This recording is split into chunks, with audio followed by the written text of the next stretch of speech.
First thing, take the airbag out, obviously. Turn it around. And take these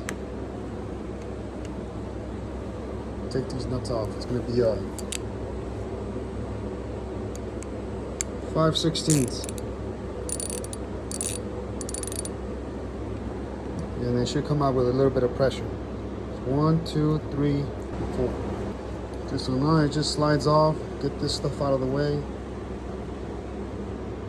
And then you just unclip and slide it out. Alright, so now it comes off. Alright, you just keep it packed in like this. Maybe you can shove it in here. Alright, so we're gonna shove it in there. Okay, so we shove it in there. Make sure it falls into the clips, and you put this mechanism into these slots. Not slots, into these thingamajigs. It just falls in there. Don't fuck with any of the wires. That's the old one. That's the new one. Now it just slides in. You gotta mess with it a lot. Try to tuck in every side, and then it all just slides in. You just gotta fuck with it a little bit, and you're good to go. Just put the 4 bolts back.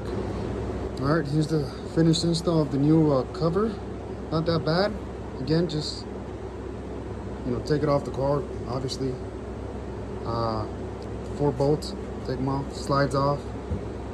Take out the mechanism. Take out the airbag. Leave it in the shape that it's in, and then immediately after that,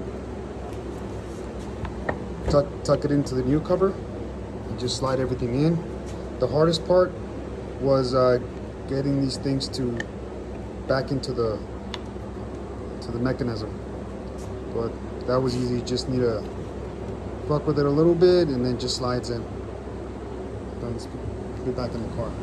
All right, that's what it looks like. You just clip it back in. I didn't do a video on how to remove it, but it's easy. You just get a little screwdriver in here. Let me see, where is it? Right there. And just press on it and it clips out. You gotta do it on both sides. That's the finished product. Let's even before you do that, you disconnect the battery. Turned it on. No signs, no warning signs, so we're good to go.